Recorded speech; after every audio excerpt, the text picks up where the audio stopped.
പ്രിയേ പ്രാണനെ. രചന ജിഫ്ന നിസാർ. അവതരണം ഷാഹുൽ മലയിൽ. എഡിറ്റിംഗ് ഫൈസൽ സി എന്ന് ഊഞ്ഞേരി. നേർത്തൊരു ചിരിയോടെ അവൻ വാങ്ങിയ താലി ലോക്കറ്റിൽ നിന്നും എടുക്കുന്നതും ആ മാലയിലേക്ക് അവൻ അത് കോർത്തെടുക്കുന്നതും നോക്കി നിൽക്കെ പ്രിയയുടെ കണ്ണുനീർ തുള്ളികൾ അവന്റെ കയ്യിലേക്ക് ഉറ്റി വീണു. ഇതിനെല്ലാം വേണ്ടി എന്നെ ഉപേക്ഷിച്ച് കളയുമെങ്കിൽ പിന്നെയും പിന്നെയും എനിക്കുള്ളിലേക്ക് നിങ്ങൾ പ്രതീക്ഷകൾ വെച്ച് നീട്ടുന്നത് എന്തിനാണെന്നൊരു ചോദ്യം അവളുടെ ഇടനെഞ്ചിൽ അലതല്ലി. പക്ഷേ അവനോടത് അവൾ ചോദിച്ചില്ല. അവൻ പറഞ്ഞേക്കാവുന്ന ഉത്തരം അവളെ അപ്പോഴും ഭയപ്പെടുത്തി. ഇനി ഈ ലോകത്തൊന്നിനു വേണ്ടി ഉപേക്ഷിച്ച് കളയാൻ തോന്നാത്തത്രയും ആഴത്തിൽ നീ എന്റെ പ്രണയത്തിന്റെ അവകാശിയായിരിക്കുന്നുവെന്ന് അവനും അപ്പോൾ പറഞ്ഞില്ല. പക്ഷേ രണ്ടുപേർക്കുള്ളിലും തുറന്നു പറയാത്ത ആ ഇഷ്ടത്തിന്റെ ഭാരം ഒരു വിങ്ങൽ നിറച്ചു. കരയില്ലേ? നീ അത് തിരികെ നൽകാൻ ആഗ്രഹിക്കുന്നില്ലെങ്കിൽ ഇനി ആർക്കും ആ മാല നിന്നിൽ നിന്ന് തിരികെ വാങ്ങിക്കാനാവില്ല. ഇതെന്റെ വാക്ക്. പ്രിയയുടെ കവിളിൽ അവൾ പോലും അറിയാത്ത വിധം സ്പർശിച്ചുകൊണ്ട് അവൻ പറയുമ്പോൾ പ്രിയ അവനെ നോക്കി. രാജീവിന്റെ സന്തോഷം കാണാനുള്ള കൃഷ്ണ നീ പോകുന്നു. നിന്റെ സന്തോഷവും നന്ദി അവനെ കാണിക്കാനാ. അതാണ് അവനുള്ള നിന്റെ വിവാഹ സമ്മാനവും. അതിനുവേണ്ടി നീ ആഗ്രഹിക്കുന്നത് എന്തോ അത് ചെയ്തുതരാൻ ഞാൻ ഒരുക്കമാണ്. സെറ്റല്ലേ? പിന്നെയും വാടി തൂങ്ങി നിൽക്കുന്നവളുടെ തോളിൽ പിടിച്ചു വിളിച്ചുകൊണ്ട് ആദി പറയുമ്പോൾ പ്രിയ ചിരിയോടെ അതേന്ന് തലയാട്ടി. എങ്കിൽ വാ മിഷ രാജീവ് രാധാകൃഷ്ണൻ സ്റ്റാർട്ടഡ്. അവളുടെ കയ്യിൽ പിടിച്ചുകൊണ്ട് തന്നെ ആദ്യ മുറിയുടെ പുറത്തേക്ക് ഇറങ്ങിയതും മാഷ് അങ്ങോട്ട് വന്ന് ഒരുമിച്ചായിരുന്നു. ആദ്യം അവളെ വിട്ട് പെട്ടെന്ന് തന്നെ അകന്നു മാറിയെങ്കിലും അവരെ അങ്ങനെ കണ്ടതിന്റെ എല്ലാ തിളക്കവും മാഷിന്റെ മുഖത്ത് പ്രകടമായിരുന്നു. പോയിട്ട് വാ മക്കളെ.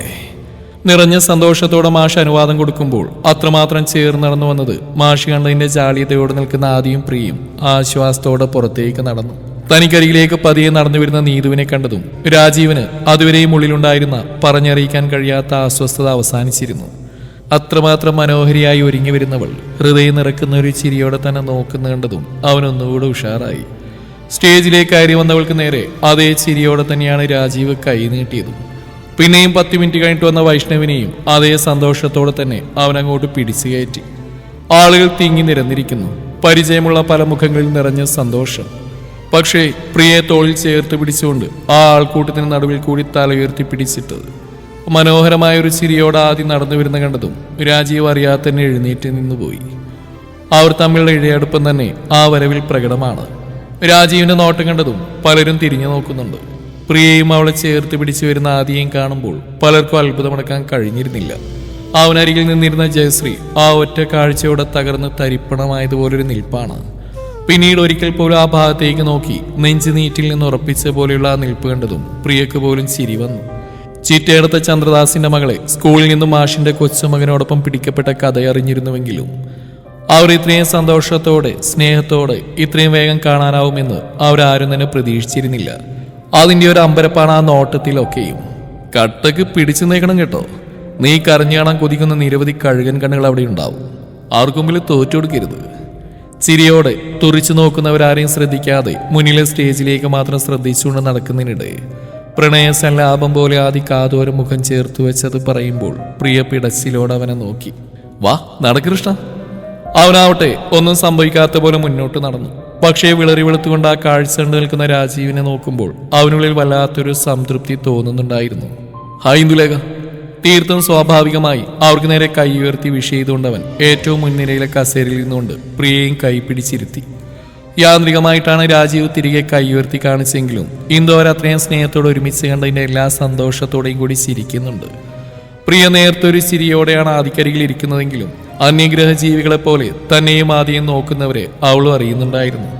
അപ്പോഴും ആ നോട്ട ആദിക്ക് നേരെ നീളുന്നതിന്റെ നോവായിരുന്നു അവളെ നീറ്റിയത് മുഴുവനും. 3-4 നിമിഷങ്ങൾക്ക് ശേഷമാണ് കെട്ടിമേളം ഉയർന്നു തുടങ്ങിയത്. ഞെട്ടിപ്പോയ പ്രിയയുടെ കൈകളെ ആദ്യം മുറുകെ പിടിച്ചെടുത്തു. രാജീവ് അപ്പോഴും ഇടയ്ക്കിടെ തങ്ങൾക്ക് നേരെ ഇടം കണ്ടിട്ട് നോക്കുന്ന അറിഞ്ഞിട്ടും ആദ്യം അല്പം പോലും ചിരിമായാതെ അതേ ഇരിപ്പ് തുടർന്നു. കെട്ടിമേളം മുറുകുന്നു. എത്ര ഒതുക്കിയിട്ട് നീതുവിന് താലി ചാർത്തുമ്പോൾ രാജീവിന്റെ കണ്ണുകൾ പ്രിയക്ക് നേരെ പാറി വീഴുന്നെല്ലാം ഗൂഢമായൊരു ചിരിയോടെ കാലിമേൽ കാല് കയറ്റി വെച്ചിട്ട് പ്രൗഢമായിരുന്നുകൊണ്ടാണ് ആദ്യം നോക്കിയിരുന്നത്. കസേരയ്ക്ക് പുറകിലൂടെ കൈയിട്ടുകൊണ്ടവൻ പ്രിയെ ഒന്നുകൂടി കൈക്കുള്ളിൽ ഒതുക്കുന്ന കണ്ടുകൊണ്ടുള്ള അസ്വസ്ഥതയോടെ തന്നെയാണ് രാജീവ് നീതുവിന്റെ ഭർത്താവായി ബാക്കിയുള്ള ചടങ്ങുകൾ ചെയ്തു തീർത്തു. നെഞ്ചു മിരിച്ചുകൊണ്ട് നോക്കിയിരിക്കുന്ന ആദിയെ നോക്കുമ്പോൾ അവന്റെ കണ്ണിൽ തനിക്ക് നേരെ തൊടുക്കാൻ തയ്യാറാക്കി വെച്ചൊരു അമ്പിന്റെ കൂർത്ത മുനകളെ രാജീവ് വല്ലാതെ ഭയപ്പെടുന്നുണ്ടായിരുന്നു. കേട്ടുകഴിഞ്ഞുടൻ അവിടമാകെ പാട്ടിന്റെ അലയൊലികൾ മുഴങ്ങി. പ്രശസ്തമായ ഗാനമേള ഗ്രൂപ്പിന്റെ ഗംഭീര പ്രകടനമായിരുന്നു. സ്റ്റേജിൽ രാജീവിന്റെയും നീതുവിന്റെയും വൈഷ്ണവിന്റെയും ബന്ധുക്കൾ ഫോട്ടോഷൂട്ടിനുള്ള തിരക്കിലാണ്. ഒറ്റയ്ക്കും കൂട്ടമായി അവരെങ്ങനെ തകർക്കുമ്പോഴും രാജീവ് ഇടയ്ക്കിടെ ആദിയെയും പ്രിയയും നോക്കും. അവരെപ്പോഴും എന്തൊക്കെയോ പറയുന്നുണ്ട്, ചിരിക്കുന്നുണ്ട്, പാട്ടുകൾ ആസ്വദിക്കുകയും ചെയ്യുന്നുണ്ട്. താൻ പ്രതീക്ഷിക്കുന്ന നിരാശയോ സങ്കടമോ ഒന്നും പ്രിയയിൽ കാണുന്നില്ല. അത് കുറച്ചൊന്നുമല്ല രാജീവിനെ ഈർഷ്യപ്പെടുത്തുന്നത്. നീതോടെ ബന്ധുക്കളുടെയും ഫ്രണ്ട്സിന്റെയും കൂടെ ഓരോ നിമിഷവും ആസ്വദിക്കുമ്പോൾ അതിനൊപ്പം എത്താൻ പലപ്പോഴും രാജീവിനായില്ല.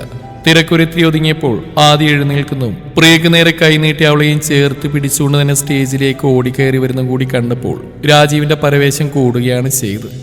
വിളറി വെളുത്തുകൊണ്ട് നിൽക്കുന്നവനെ നോക്കുക പോലും ചെയ്യാതെ പ്രിയ നീതുവിന്റെ അരികിൽ ചെന്നിട്ട് കൈ കൊടുത്തുകൊണ്ട് ആശംസകൾ പറഞ്ഞ് സിരിയോടെ തന്നെ അവൾ അത് സ്വീകരിച്ചു.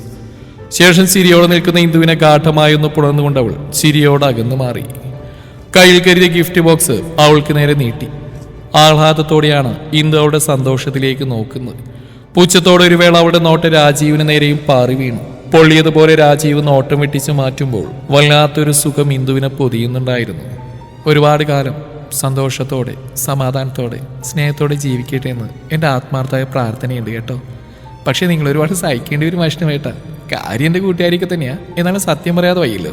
ചില നേരത്തെയുള്ള സ്വഭാവം കണ്ടാലുണ്ടല്ലോ. ഇന്ദുവിനെ നോക്കി അടക്കി ചിരിച്ചുകൊണ്ടാണ് പ്രിയ വൈഷ്ണവിനോട് അത് പറഞ്ഞത്. ഇന്ദു അവളെ തുറച്ചു നോക്കുന്ന കണ്ടതും അവൾക്കൊപ്പം നീതു കൂടി ചിരിക്കുന്നുണ്ടായിരുന്നു. ആദി വൈഷ്ണവിന് കൈ കൊടുത്ത് ആശംസകൾ അറിയിച്ച ശേഷം രാജീവിനെ ഒന്ന് തിരിഞ്ഞു നോക്കി.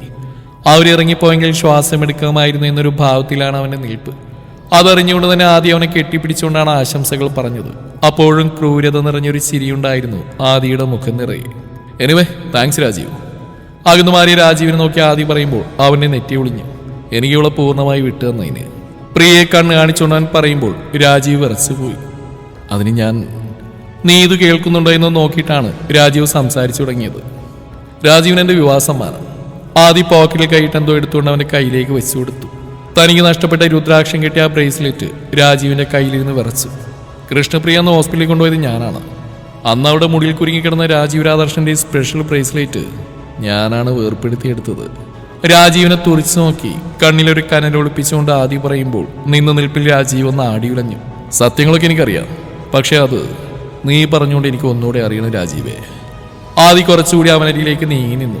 ഇന്നത്തെ ദിവസം എനിക്കുള്ള എൻ്റെ ഗിഫ്റ്റാണ് രാജീവേ ഈ വിലപ്പെട്ട ഇൻഫർമേഷൻ. ലൈഫിൽ ഇന്നത്തെ ദിവസം നീ ഒരിക്കലും മറക്കില്ല. ഇപ്പോഴുള്ള ഈ വിറയിലും വെപ്രാളവും അതിൻ്റെ ബോണസാ. വല്ലാത്തൊരു ചിരിയോട് ആദ്യം പറയുമ്പോൾ രാജീവ് വെപ്രാളത്തോടെ ചുറ്റും നോക്കി. ഇന്ദുവിനരികിലേക്ക് നീങ്ങി നിന്നിട്ട് പ്രിയോട് എന്തോ ചോദിക്കുന്ന നീതു. അവരാരും ശ്രദ്ധിക്കുന്നില്ലെങ്കിലും രാജീവിന്റെ ഹൃദയമിടിപ്പ് വല്ലാതെ കൂടിയിരുന്നു. ഉപദ്രവിക്കരുത് ആദി സർ, നമുക്ക് പിന്നീട് സംസാരിച്ച്. ആദിയുടെ നോട്ടം കണ്ടതും രാജീവ് പറയാമെന്ന് നിർത്തിക്കൊണ്ട് അവനെ ദയനീയമായി നോക്കി. ഇപ്പൊ നിന്നെ ഞാൻ ഉപദ്രവിക്കുന്നില്ല രാജീവ്. അത് പക്ഷെ നിന്നോടുള്ള സ്നേഹമാണെന്ന് തെറ്റിദ്ധരിക്കരുത്. നീ കളിച്ച നാറികളിലൂടെ അവളെ, എൻ്റെ കൃഷ്ണയെ, നീയാണ് എന്നിലേക്ക് ചേർത്ത് വെച്ച്. അതിൻ്റെ ഒരു ചെറിയ നന്ദിയാണെന്ന് കൂട്ടിക്കോ. പ്രിയയെ നോക്കുന്നവന്റെ കണ്ണിലേക്ക് ഞൊടിയിട കൊണ്ട് സ്നേഹം നിറയുന്ന കണ്ടതും രാജീവ് മിഴിച്ചു നോക്കി. പക്ഷേ കടുപ്പമേറിയ ആ പക്ഷിയിൽ വീണ്ടും രാജീവ് വരച്ചുപോയി. ഞാൻ വിളിക്കുന്നിന്നെ, അതെവിടേക്കായാലും എന്നായാലും നീ വന്നിരിക്കണം. എനിക്കറിയണം, നീ പറഞ്ഞിട്ട് തന്നെ അറിയണം അന്നത്തെ ആ നാടകത്തിന് പിന്നിലെ കഥകൾ. അത് ഞാൻ എൻ്റെ പെണ്ണിന് കൊടുത്ത വാക്കാണ്. അതിന് പിന്നിലാളെ ഞാൻ കണ്ടുപിടിക്കുന്നുള്ളൂ. അതെനിക്ക് പാലിക്കണം രാജീവ് രാധാകൃഷ്ണ. ആദ്യം അല്പം അമർത്തിക്കൊണ്ട് രാജീവിന്റെ ചുമൽ തട്ടി. ഞാൻ വരാം, വിളിക്കുന്നിടത്തേക്ക് വരാം സാർ. രാജീവ് പരവേശത്തോടെ പറഞ്ഞു. നീ വരുമെന്ന് എനിക്കറിയാം രാജീവ്. കാരണം നിന്നെ വരുത്താനുള്ള തെളിവുകൾ ഇനി എൻ്റെ കയ്യിൽ ഭദ്രമാ. പല്ലുകൾ കടിച്ചു പിടിച്ചുകൊണ്ട് ആദ്യം പറയുമ്പോൾ ആ ബഹളങ്ങൾക്കിടയിൽ അവന്റെ സ്വരത്തിന്റെ മൂർച്ചയിൽ രാജീവ് വല്ലാതെ ഭയപ്പെട്ടിരുന്നു. നിന്റെ ഈ വൃത്തികെട്ട സ്വഭാവം നിന്റെ ഭാര്യ അറിഞ്ഞാലോ രാജീവേ? ആദ്യം അവനരികിലേക്ക് നീങ്ങിട്ട് സ്വകാര്യം പറയുന്ന പോലെ ചോദിച്ചു. നോ വേണ്ട, പ്ലീസ് ചെയ്യരുത്. രാജീവ് വിയർത്തു വിളിച്ചു. കയ്യിലുള്ള കർച്ചീഫിൽ അവൻ മുഖം അമർത്തി തുടച്ചുകൊണ്ട് പരവേശം മറച്ചു. ആദി ക്രൂരമായി ചിരിച്ചുകൊണ്ട് അവനെ നോക്കി തലയാട്ടി. അവന്റെ കണ്ണുകൾ വീണ്ടും നീതുവിന് നേരെ തിരിഞ്ഞു. നിന്റെ സകല കൊള്ളരുതായ്മയ്ക്കും കൂട്ടുനിൽക്കുന്ന നിന്റെ അമ്മയെ അറിഞ്ഞാലോ എന്ന് ഞാൻ ചോദിക്കുന്നില്ല, പക്ഷേ നിന്റെ പെങ്ങന്മാരറിഞ്ഞാലോ? ആദ്യം അവനെ നോക്കി പുരികം പൊക്കി. രാജീവിന് ഇറങ്ങി ഓടാനാണ് തോന്നുന്നത്. പക്ഷേ അതിനാവാത്ത നിസ്സഹായാവസ്ഥ കൊണ്ട് ആദ്യം ഹരം കൊണ്ടു. ആത്മാഭിമാനവും അന്തസ്സും സ്വന്തം ജീവനോളം വിലപ്പെട്ടതായിട്ട് കൊണ്ടുനടക്കുന്ന നിന്റെ ഭാര്യയുടെ അച്ഛൻ്റെ മുമ്പിൽ ഞാൻ മരുമകന്റെ ശരിക്കുള്ള മുഖം വെളിപ്പെടുത്തിയാലോ? ആദി കുടിലതയോടെ രാജീവിനെ നോക്കി. No no please. ആദിയുടെ കയ്യിൽ പിടിച്ചുകൊണ്ട് രാജീവ് ദയനീയമായി പറഞ്ഞു. ഇപ്പൊ ഈ കൂടി നിൽക്കുന്നവരെ മുഴുവനും സാക്ഷിയാക്കി നിന്നെ കൊണ്ട് എൻ്റെ കൃഷ്ണയോട് ഇവിടെ വെച്ച് മാപ്പ് പറയിപ്പിക്കാൻ എനിക്കറിയാം. പക്ഷെ ഞാനത് ചെയ്താ ഈ വിവരമില്ലാത്ത ജനങ്ങൾ അപ്പോഴും എൻ്റെ കൃഷ്ണയെ പഴിക്കും. തൽക്കാലം അത് വേണ്ട. നിന്റെ അത്രയും ചെറ്റയല്ല ഈ ആദിത് മഹാദേവ്.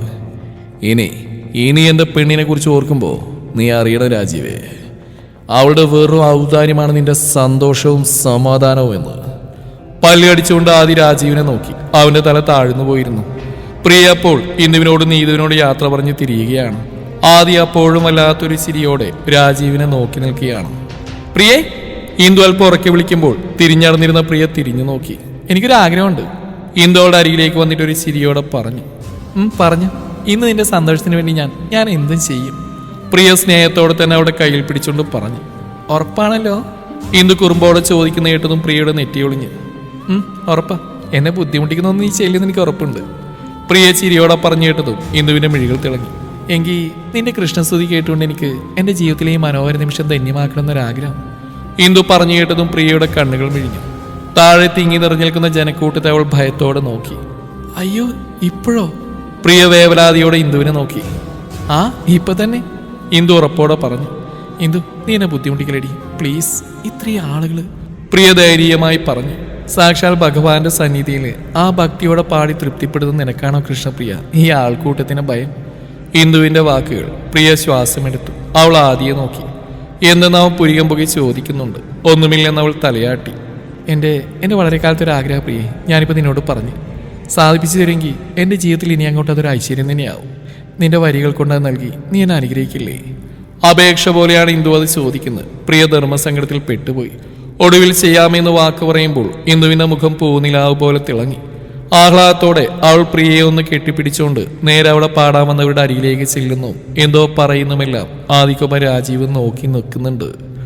എന്താണെന്ന് അവർക്കാർക്കും മനസ്സിലായില്ലെങ്കിലും അടിപൊളി പാട്ടുകളുടെ ആരവ് നിൽക്കുന്നു. പകരം അവിടെ അതിമനോഹരമായ ശ്രുതി നിറയുന്നു. ആളുകളെല്ലാം ആകാംക്ഷയോടെ സ്റ്റേജിലേക്ക് നോക്കി നിൽക്കേ.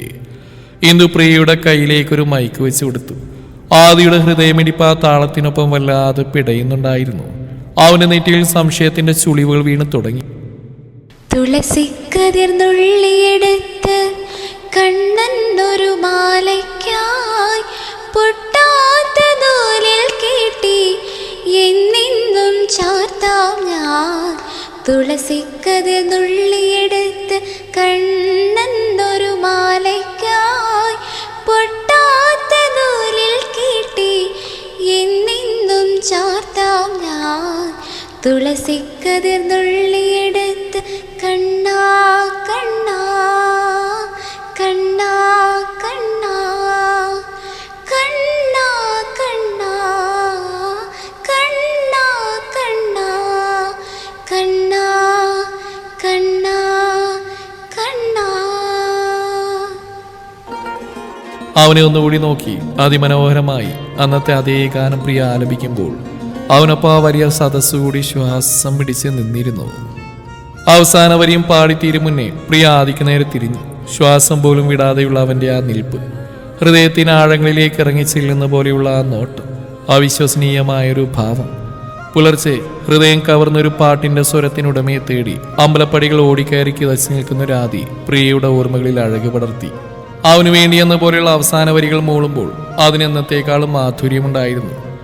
പ്രണയം കൊണ്ട് വിങ്ങുന്ന അവിടെ ഹൃദയത്തിന്റെ അടയാളപ്പെടുത്തൽ പോലെ അതങ്ങനെ ഭംഗിയായി ആദിയെ ചുറ്റി വട്ടമിട്ട് പറന്നു. കണ്ടുകൊതിച്ച ഒരു സ്വപ്നത്തിന്റെ ആവർത്തനം പോലെ അവനെ മാത്രം നോക്കി അവനായി മാത്രം ഭംഗിയായി അവളത് പാടി തീർക്കുമ്പോൾ അവളും അവളുടെ സ്വരവും മാത്രം ഈ ഭൂമിയിൽ അവശേഷിക്കുന്നത് പോലെ ഒരു തോന്നൽ. കണ്ണിമ വെട്ടാതെ നോക്കി നിൽക്കുന്നവനെ ഞെട്ടിച്ചുകൊണ്ട് അവിടെ പ്രിയക്കുള്ള അംഗീകാരം പോലെ അലയടിച്ച കയ്യടികൾ. ആദ്യം അത് അല്പം പോലും അലോസരപ്പെടുത്തിയില്ല. അവനേതോ സ്വപ്ന ലോകത്തിൽ എന്ന പോലെ അവളെ മാത്രം നോക്കി. ശ്വാസം പോലും വിടാനാവാതെ ഹൃദയം നിറഞ്ഞു നിൽപ്പുണ്ട്. സദസ്സിനെ നോക്കി കൈകൂപ്പി കാണിച്ചുകൊണ്ട് പ്രിയ കയ്യിലുള്ള മൈക്ക് ഇന്ദുവിനെ ഏൽപ്പിക്കുമ്പോൾ ഇന്ദു അവളെ കെട്ടിപ്പിടിച്ചുകൊണ്ട് കവിളിൽ അമർത്തി ഉമ്മ വെച്ചതും പ്രിയക്ക് നാണം വന്നിരുന്നു. അവൾ ചമ്മലോടെ വൈഷ്ണവിനെയും നോക്കി. അവന് നിറഞ്ഞ ചിരിയോടെ അവൾക്ക് അഭിനന്ദനങ്ങൾ അറിയിച്ചു. രാജീവിന്റെ അവസ്ഥയാണ് കാണാൻ വയ്യാത്തത്. എരിതിയിൽ നിൽക്കുന്നപ്പോൾ അവന്റെ പരവേശം കണ്ടു നിൽക്കുന്നവർ കൂടി മനസ്സിലാവുന്ന വിധത്തിലായിരിക്കുന്നു. ഒളിഞ്ഞും തെളിഞ്ഞും പ്രിയെ കുറ്റം പറഞ്ഞവരെല്ലാം അവൾക്ക് വേണ്ടി കൈയടിക്കുന്നത് സ്വന്തം കൺമുമ്പിൽ കണ്ടു നിൽക്കേണ്ടി വന്നതിന്റെ രോഷം മുഴുവനും അവനെ പോലെ ജയശ്രീയിലും പ്രകടമായിരുന്നു. പക്ഷേ ഒന്നും പറയാൻ കഴിയാതെ എല്ലാം ഉള്ളിലൊതുക്കി നിൽക്കുന്ന അവരുടെ മനസ്സൊരു അഗ്നിപർവ്വതം പോലെ പുകഞ്ഞുകൊണ്ടിരുന്നു. കാൽക്കാശിന് വകയില്ലാതെ നിഷ്കരുണം ഉപേക്ഷിച്ച് കളഞ്ഞവളാണ് മറ്റാരും നൽകാത്തത്രയും വിലപ്പെട്ട സമ്മാനം ഇന്ദുവിന് നൽകിയത്. കൂട്ടുകാരിക്ക് വേണ്ടിയെന്ന് പറഞ്ഞുകൊണ്ട് അവൾ പാടുമ്പോൾ ആ സ്നേഹം അംഗീകരിക്കുന്ന പോലെയുള്ള കയ്യടികൾ കൊണ്ട് അവൾ ആളുകൾ ചേർത്ത് വെക്കുന്നത് കാണുമ്പോൾ കൺമുമ്പിൽ കാണുന്നതിനോടെല്ലാം ദേഷ്യം വരുന്ന ഒരു മാനസികാവസ്ഥയിലേക്ക് മാറിയിരുന്ന ജയശ്രീ മക്കളുടെ കല്യാണമാണെന്നും നല്ല മനസ്സോടെ അവരുടെ ഭാവി ജീവിതത്തിനു വേണ്ടി പ്രാർത്ഥന നടത്തി അനുഗ്രഹിക്കേണ്ടതാണെന്നും മറന്നുകൊണ്ട് മനസ്സിൽ അനുനിമിഷം പ്രിയയോടുള്ള ദേഷ്യവും വൈരാഗ്യവുമാണ് അപ്പോഴും കുമിഞ്ഞുകൂടിയതും. ആദ്യേട്ടാ, പ്രിയ തൊട്ട് വിളിക്കുമ്പോൾ ആദ്യം ഞെട്ടിയതുപോലെ വിറച്ചു. പോവില്ലേ? മനോഹരമായൊരു ചിരിയോടെ പ്രിയ ചോദിക്കുമ്പോൾ അവൻ അതേന്ന് തലയാട്ടി. ആരെയും നോക്കാതെ പ്രിയെപ്പോലും ശ്രദ്ധിക്കാതെ താഴേക്കുള്ള സ്റ്റെപ്പുകൾ ഓടിയിറങ്ങി പോകുന്നവൻ. അതുവരെയും തോന്നിയ സന്തോഷമൊക്കെയും അവളിൽ നിന്ന് അകന്നുപോയി. മനസ്സിൽ ഭയപ്പെട്ടിരുന്ന പോലെ സ്വരത്തെ സ്നേഹിച്ചിരുന്ന ആദി ആ സ്വരത്തിനുടമ താനാണെന്ന് വെളിപ്പെട്ടതോടെ ആ ഇഷ്ടത്തെ എടുത്തു കളഞ്ഞിരിക്കുന്നു. ഹൃദയം ഒരു 100,000 കഷ്ണങ്ങളായി ചിതറിത്തെറിക്കുന്ന അസഹനീയമായൊരു നോവ് അവളെ അപ്പാടെ തകർത്ത് കളഞ്ഞിരുന്നു. എന്നിട്ടും ഉള്ളിലെ നൊമ്പരമാർക്കും മനസ്സിലാവാതിരിക്കാൻ അവളൊരു ചിരിയെ കൂട്ടുപിടിച്ചാണ് ആദിയുടെ പിറകെ നടന്നത്. പാട്ട് നന്നായിട്ട് മോളെ, പാട്ട് അടിപൊളിയായിരുന്നു കേട്ടോ പ്രിയ, ഇത്രയും നന്നായി പാടുന്ന അറിഞ്ഞില്ലല്ലോ കുട്ടി എന്നൊക്കെ നടന്നു പോകും വഴി പലരും വിളിച്ചു പറഞ്ഞിട്ടും എരിയുന്ന ഹൃദയ ചൂട് അല്പം പോലും കുറയാതെ പ്രിയ നേർത്തൊരു ചിരിയോടെ തലയാട്ടി. അവൾ പുറത്തേക്ക് എത്തുമ്പോൾ ആദി കാറിൽ കയറിയിരുന്നിരുന്നു. അങ്ങോട്ട് കയറി ചെന്നവന്റെ കൈ പിടിച്ചുകൊണ്ടാണെന്നുള്ള ഓർമ്മയിൽ പ്രിയയുടെ ചങ്കിലൊരു കരച്ചിൽ പിടച്ചു. പക്ഷെ അവളത് സമർത്ഥമായി മറച്ചു പിടിച്ചുകൊണ്ട് ആദിയുടെ അരികിലേക്ക് കയറിയിരുന്നു. ചോദ്യവും പറച്ചിലൊന്നുമില്ല. അവൾ കയറിയിരുന്ന് ഡോറടച്ചയുടനെ ആദി വണ്ടിയെടുത്തു. ഹൃദയഭാരത്തോടെ പ്രിയ അവനെയൊന്ന് നോക്കിയിട്ടും വലിഞ്ഞു മുറിയ മുഖത്തോടെയുള്ള അവന്റെ ഇരിപ്പ് കണ്ടതും വീണ്ടും അവൾക്കുള്ള മുറിഞ്ഞു, ചോര പൊടിഞ്ഞു. പിന്നെ അവളൊന്നും മിണ്ടിയില്ല. വീടെത്തുവോളം ആദിയെ നോക്കി പാടുന്ന പ്രിയ, അവളെ കണ്ണെടുക്കാതെ നോക്കി നിൽക്കുന്ന ആദി. മനോഹരമായൊരു ചിത്രം വരച്ചു ചേർത്ത പോലൊരു ഫോട്ടോ. ഇന്ദു സെൻഡ് ചെയ്ത് കൊടുത്ത ഫോട്ടോയിലേക്ക് നോക്കുമ്പോൾ സഞ്ജുവിന്റെ ചുണ്ടിൽ വിരിഞ്ഞ ചിരിക്ക് വല്ലാത്തൊരു ഭംഗിയുണ്ടായിരുന്നു. അന്ന് നിങ്ങൾ മുത്തച്ഛൻ്റെ കൂടെ അമ്പലത്തിൽ വന്നന്ന് ഞാനായിരുന്നു സഞ്ജു കൃഷ്ണസ്തുതി പാടിയത് എന്നുള്ള പ്രിയയുടെ വെളിപ്പെടുത്തൽ ഞെട്ടിപ്പോയിരുന്നു. ഇവളെയായിരുന്നു അന്ന് അവൻ അത്രത്തോളം അന്വേഷിച്ച് നടന്നെന്ന് ഓർക്കുമ്പോൾ സഞ്ജുവിന് തന്നെ അത്ഭുതമായിരുന്നു. ഒന്നുകൂടി ഉറപ്പിച്ചതിന് ശേഷമാണ് ആദിയുടെ അന്നത്തെ പരവേശം മുഴുവനും പ്രിയയോട് പറഞ്ഞത്. കാണേണ്ടതായിരുന്നു പെണ്ണിന്റെ മുഖം. പ്രണയവും നാണവും ഒരുപോലെ അവളിൽ മഴവില്ല് പടർത്തിയ അപൂർവ നിമിഷം. ആദ്യം അവൾ അങ്ങനെയൊന്ന് കണ്ടെങ്കിലെന്ന് സഞ്ജു അതിയായി കൊതിച്ചു പോയിരുന്നു. അന്ന് ഉറപ്പിച്ചതാണ് ഇനി അത് ആദ്യം കൂടി അറിയിച്ചു കൊടുക്കണമെന്നുള്ളത്. ആദ്യയോട് ഇപ്പോഴൊന്നും പറയണ്ട, അവനായിട്ട് അറിയുന്ന അതിന്റെ ഭംഗി എന്ന് അവളോട് പറഞ്ഞ് ചട്ടം കെട്ടി. ഇല്ലെങ്കിൽ പെട്ടെന്നുള്ള ആവേശത്തിൽ പെണ്ണ് അവനോടത് പറയുമെന്ന് ഉറപ്പായിരുന്നു. അന്നത്തെ ദിവസം മുഴുവൻ ആലോചിച്ച് നോക്കിയത് അവനെ അതെങ്ങനെ അറിയിക്കൂ എന്നതായിരുന്നു. അവൻ അത്രമാത്രം കൊതിയോടെ കാത്തിരുന്നൊരു നിമിഷം കൺമുമ്പിൽ അരങ്ങേറുമ്പോൾ അതല്പം ഭംഗിയോടെ അവനൊരിക്കലും മറക്കാത്ത രീതിയിലാവണമെന്നുണ്ടായിരുന്നു. ഒരുപാട് ആലോചനയ്ക്ക് ശേഷമാണ് അത്രയും ആൾക്കൂട്ടത്തിനിടയിൽ ഗ്രാൻഡായിട്ട് തന്നെ ആദി പ്രിയയെ തിരിച്ചറിയട്ടെ എന്ന് കരുതി ഇന്ദുവിന്റെ വിവാഹവേദി തന്നെ തിരഞ്ഞെടുത്ത്. കല്യാണം വിളിക്കാത്ത പരിഭവം പറയാനെന്ന പേരിൽ പ്രിയയുടെ കയ്യിൽ നിന്ന് നമ്പർ വാങ്ങിക്കുമ്പോൾ മനസ്സിൽ ഈ ഒരു ഉദ്ദേശം മാത്രമായിരുന്നു. കാര്യം പറഞ്ഞു കഴിഞ്ഞപ്പോൾ നടക്കുമോ എന്നൊരു സംശയം പോലും ചോദിച്ച് തളർത്താതെ ഇന്ദു ആ ദൗത്യം ഏറ്റെടുത്തു. അവനെ കല്യാണത്തിന് വിളിക്കാത്ത അവളുടെ ഖേദം അവനിൽ ആഘാതത്തോടെ തന്നെ പറഞ്ഞു തീർത്തു. ഏറ്റെടുക്കുക മാത്രമല്ല, അവളത് ഭംഗിയായി നിറവേറ്റുക കൂടി ചെയ്തിരിക്കുന്നു. സഞ്ജു ചിരിയോടെ വീണ്ടും വീണ്ടും ആ ഫോട്ടോയിലേക്ക് നോക്കി. രണ്ടുപേർക്കുള്ളിലും തുറന്നു പറയാത്തൊരു പ്രണയത്തിന്റെ ഭാരം അനുഭവപ്പെട്ടു തുടങ്ങിയിരിക്കുന്നു. ഇനിയൊരു പറച്ചിലിന്റെ ആവശ്യം മാത്രം ബാക്കിയെന്നിരിക്കെ ഇന്നത്തോടെ അതിനൊരു പ്രതിവിധിയാവുമല്ലോ എന്നവൻ ആശ്വാസത്തോടെ ഇരിക്കുന്ന ആ നിമിഷം തന്നെയാണ് ആദിയുടെ ബുള്ളറ്റിന്റെ ശബ്ദം കുന്നിന് താഴെ നിന്നു കേൾക്കുന്നു. സഞ്ജുവിനെ നെറ്റിയൊളിഞ്ഞു. മിനിറ്റുകൾ കൊണ്ട് തന്നെ ആദി അങ്ങോട്ട് ഓടിക്കയറി വന്നിരുന്നു. സഞ്ജു തുറിച്ചു നോക്കുന്ന കണ്ടിട്ടും ആദിക്ക് ഇതപ്പോടെ നടുവിന് കൈ കൊടുത്തുകൊണ്ട് അവനെ നോക്കി. എന്താടാ? അവന്റെ ആ ഭാവം കണ്ടതും സഞ്ജു നെറ്റി വിളിച്ചുകൊണ്ട് ചോദിച്ചു. അന്ന് അമ്പലത്തിൽ പാട്ടുപാടിയ ഒരാളെ കുറിച്ച് ഞാൻ പറഞ്ഞില്ലെന്നടാ. കീതപ്പിനിയുടെ പലയിടത്തും മുറിഞ്ഞു പോകുന്ന അവന്റെ വാക്കുകൾ. അതിനെന്താ? നേരത്തൊരു ചിരിയോടെ സഞ്ജു ചോദിച്ചു. എടാ, അതുണ്ടല്ലോ ആ ആള് അവള് കൃഷ്ണയാണെടാ. ഹൃദയത്തിൽ പ്രിയയുള്ള സ്നേഹം മുഴുവൻ നിറച്ചുകൊണ്ട് ആദി പറയുമ്പോൾ സഞ്ജുവിന്റെ മുഖമിഴന്നുപോയി. എന്റെ കൃഷ്ണ, ആ വാക്കിലുണ്ട് അവൻ അവളെ സ്നേഹിച്ചു തുടങ്ങി എന്നതിൻ്റെ മുഴുവൻ അവകാശങ്ങളും. അത്രമേൽ പ്രിയപ്പെട്ട ഒരാളെയല്ലാതെ നമ്മളാരും എൻ്റെ എന്ന് കൂട്ടി അവകാശം സ്ഥാപിക്കാറില്ലല്ലോ. ഉള്ളി നിറഞ്ഞൊരു ചിരിയോടെ ആദി സഞ്ജുവിന്റെ അരികിൽ വന്നിരുന്നു. എന്നിട്ട് നീ അവളോട് പറഞ്ഞോ ആദി? സഞ്ജു ചിരിയോടെ തലയിരിച്ച് നോക്കിക്കൊണ്ട് ചോദിക്കുമ്പോൾ അവനെ നോക്കാതെ ആദി ഇല്ലെന്ന് തലയാട്ടി. പറഞ്ഞില്ലേ? സഞ്ജു കണ്ണുമിഴിച്ചു. ഇല്ലടാ, എനിക്ക് എന്ത് ചെയ്യണമെന്ന് അറിയില്ലായിരുന്നു. ആ നിമിഷം ആകെ വണ്ടറടിച്ചു പോയി ഞാൻ. ഒരക്ഷരം പോലും മിണ്ടാനാവാതെ അവൾ നോക്കാൻ കൂടി കഴിയാത്തൊരവസ്ഥയിലേക്ക് മാറിപ്പോയിടാ ഞാൻ. ആദി സഞ്ജുവിനെ നോക്കി. അവന്റെ അപ്പോഴത്തെ മാനസികാവസ്ഥ മനസ്സിലായതും സഞ്ജുവിന് പിന്നെയൊന്നും പറയാൻ തോന്നിയില്ല. വെറുത്ത് വെറുത്ത് വെറുപ്പിന്റെ അവസാനം കുട്ടി ശങ്കരൻ അവളെ സ്നേഹിച്ചു തുടങ്ങി അല്ലേടാ. ആദിയെ നോക്കാതെ അകലങ്ങളിലേക്ക് നോക്കി സഞ്ജു അത് ചോദിക്കുമ്പോൾ ആദി മനോഹരമായൊരു ചിരിയോടെ അവനെ നോക്കി. അവളോട് പറയണ്ടേ? സഞ്ജുവും ചിരിയോടെ ആദിയെ നോക്കി. ആദ്യം ഒന്ന് മൂളുക മാത്രം ചെയ്തു. എപ്പോഴാ? സഞ്ജു പതിയെ പാറപ്പുറത്തേക്ക് മറന്നിരുന്നുകൊണ്ട് ചോദിച്ചു. പറയണം, ആദി പറഞ്ഞു. അധികം വൈകാതെ പറയണേ, പെങ്ങളത് ആഗ്രഹിക്കുന്നുണ്ടാവും ഇന്ന്. അപ്പൊ കൃഷ്ണക്ക് അറിയായിരുന്നോടെ ഈ കാര്യം? ആദി സഞ്ജുവിനെ നോക്കി കണ്ണു മിഴിച്ചു. ഞാൻ പറഞ്ഞിരുന്നു. നേരത്തെ ഒരു ചിരിയോടെ സഞ്ജു പറയുമ്പോൾ ആദി ചിരിയോടെ തലയാട്ടി. അപ്പൊ ഇന്ന് നടന്ന മുഴുവൻ നിന്റെ പ്ലാനാണല്ലേടാ? ആദി ചിരിയോടെ അവനെ നേരെ തിരിഞ്ഞിരുന്നു. പക്ഷെ നിന്റെ പെണ്ണിനെ അറിയില്ല കേട്ടോ, ഇന്ന് അവിടെ അങ്ങനെ ഒരു വേദിയിൽ പാടേണ്ടി വരുന്നുള്ളത്. എന്തുവായിരുന്നു എന്റെ സഹായി? അവളുടെ പാട്ട് തേടി നീ അലഞ്ഞു എന്നുള്ളത് മാത്രമേ അവൾക്കറിയൂ. അവളോടുള്ള നിന്റെ ഇഷ്ടം അവൾക്ക് ഇപ്പോഴും അറിയില്ലടാ. ഇനി അത് പറയേണ്ട മറ്റാരുമല്ലല്ലോ, നീയല്ലേ? സഞ്ജു ആദ്യം നോക്കി കണ്ണു ചിമ്മി കാണിച്ചു. രാജീവ് രാധാകൃഷ്ണനുള്ള ഫസ്റ്റ് ഡോസ് കൈയോടെ കൊടുത്തില്ലേ? ആദിയുടെ മുഖം ആ ഓർമ്മയിൽ വലിഞ്ഞു മുറുകി. അടുത്ത മൂവ്മെന്റ് പെട്ടെന്ന് വേണ്ട, വെടികൊണ്ട പന്നിയെപ്പോലെ അവനൊന്ന് ഓടട്ടെ. ഓടി ഓടി തളരുമ്പോൾ നമുക്ക് പോകണം, അടുത്ത ഡോസുമായി. സഞ്ജു ഓർമ്മിപ്പിക്കുമ്പോൾ ആദി ക്രൂര നിറഞ്ഞൊരു ചിരിയോടെ തലയാട്ടി. നിനക്കെന്റെ പെങ്ങളെ തന്നവനല്ലേ, അതിനുള്ള ചെറിയ പരിഗണന. അതല്ലാതെ ഒന്നും രാജീവിനോട് തോന്നരുത്. അവന് പിന്നെയുള്ളവരെ കൂടി അവനെ കൊണ്ട് തന്നെ പറയിപ്പിക്കണം. സഞ്ജു ആദിയെ നോക്കിക്കൊണ്ട് തന്നെ എഴുന്നേറ്റിരുന്നു. സഞ്ജുവിനെ നോക്കി തലയാട്ടിയതല്ലാതെ ആദിയൊന്നും പറഞ്ഞില്ല. തുടരും ഈ കഥയുടെ ബാക്കി ഭാഗം നാളെ ഇതേ സമയം.